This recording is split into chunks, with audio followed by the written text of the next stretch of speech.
Hello everyone, thank you for checking out my video. My name is Jonathan and I'm here to show you guys what I did to swap out my Ducky 1-2 mini switches.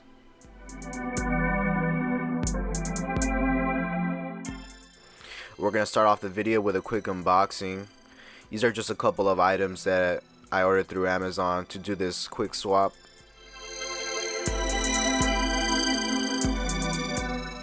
I will be including links to the items in the description below, just in case any of you might be interested in them.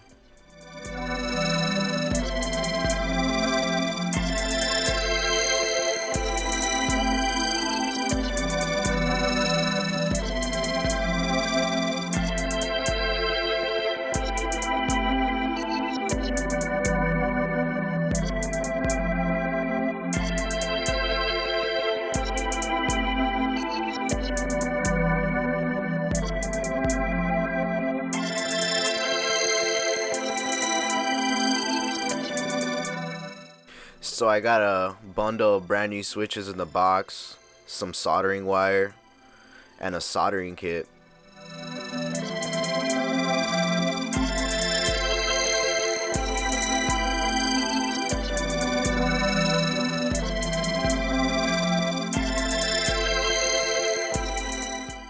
So these Kailh speed silver switches are a linear type switch, just like the ones on my Ducky 1-2 mini, just more sensitive and responsive. Here we got some solder wire with a mixed ratio of 60-40 and a thickness of 0.8 millimeters.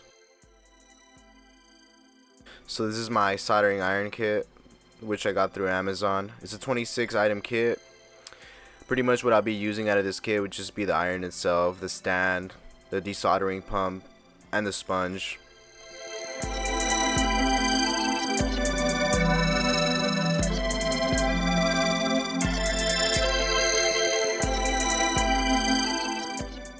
So as you can see, this kit does come well equipped.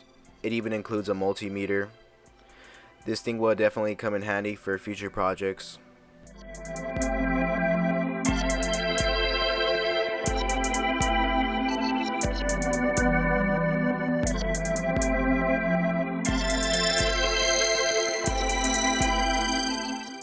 So this is my Ducky 1-2 mini. I left it inside its original packaging up until this date, just so I could swap out the switches.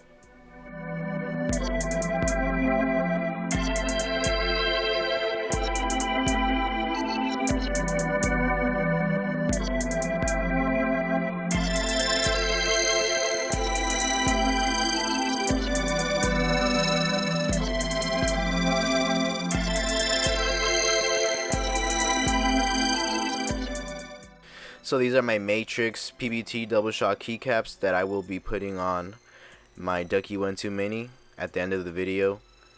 If you guys are interested in these keycaps, you could probably find them at matrixkeyboards.com.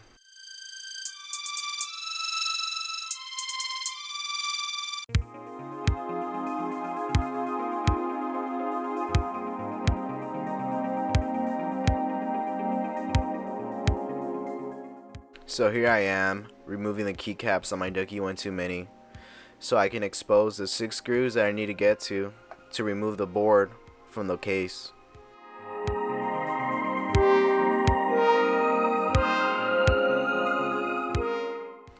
Here I'm just taking out my little toolkit, just so I can get my Phillips screwdriver, so I could begin removing those 6 screws from my keyboard.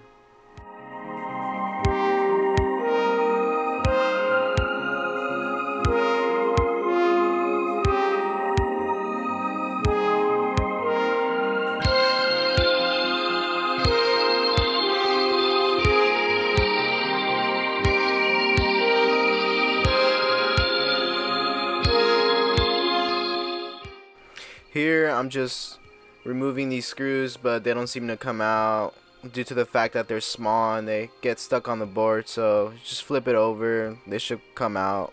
And if some are still stuck on the board, you could just pop them out with that screwdriver.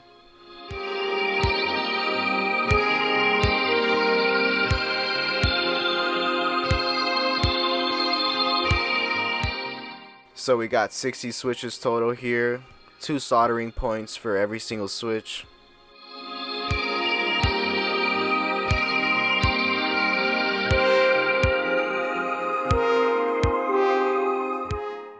Now that I got my board out, I set my soldering iron up with a temperature of 400 degrees Celsius. I soaked my sponge and took out my desoldering pump.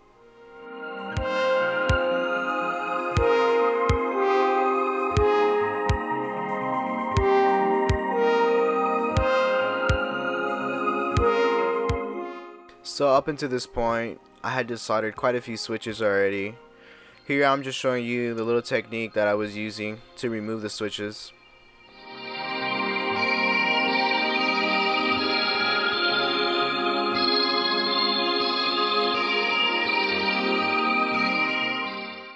So pretty much what's happening here is I'm heating up that soldering point, liquefying that old solder, sucking it out with that pump, so I could free the leg of the switch so I could then remove that switch from the board.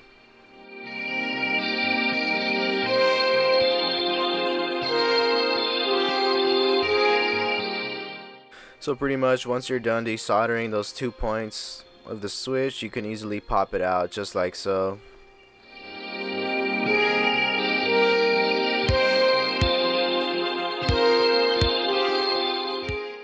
So this was moments right before I desoldered my last switch. I then was able to separate the faceplate and the board from each other.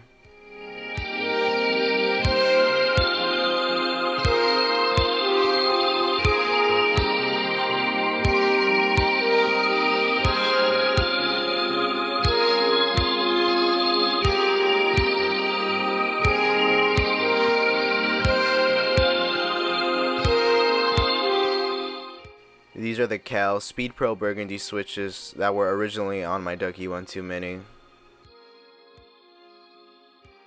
So before I got started on soldering my new switches in, I cleaned my board up with some quick dry electronic cleaner. You could find this stuff at Walmart, AutoZone. But yeah, this stuff comes in handy for cleaning electronics.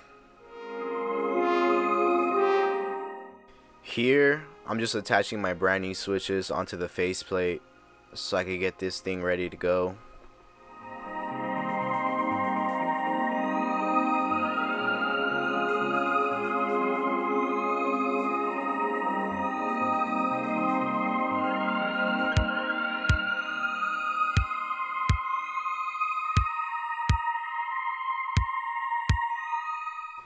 Now that I got all my switches on that faceplate, I could then proceed on putting my board over those switches, making sure that they're aligned properly before I could get started on soldering.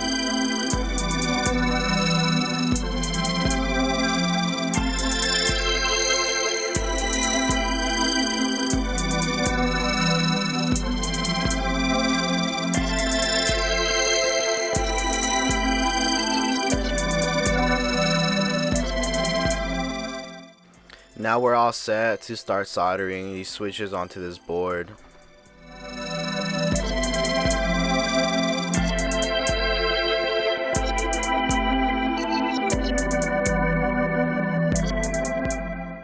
So the little technique that I'm using here is I'm pushing my soldering iron tip up against the board to make sure I can cover that gap between the base of the switch and the board itself. Then I just melt that soldering wire over that point, making sure that my solder points look like little mountains.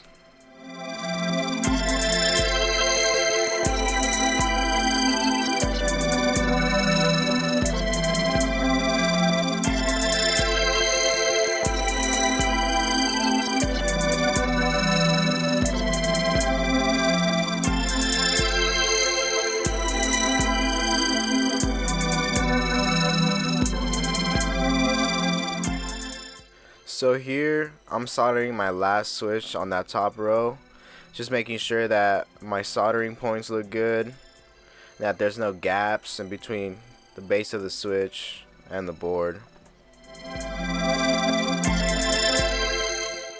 So now that I got all my switches soldered into the board, I could then test it out, making sure that everything works properly.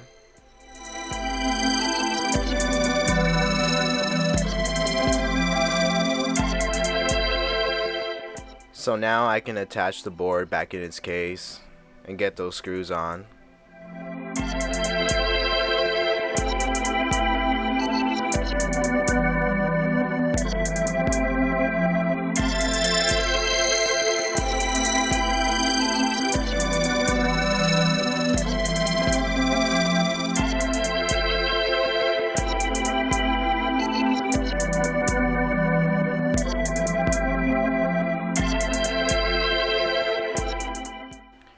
Final step, attaching all these keycaps onto my board.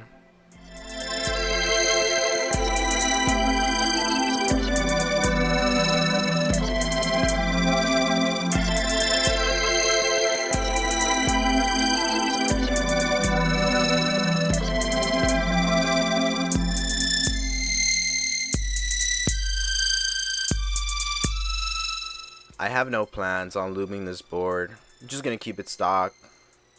But now we can get ready for a sound test.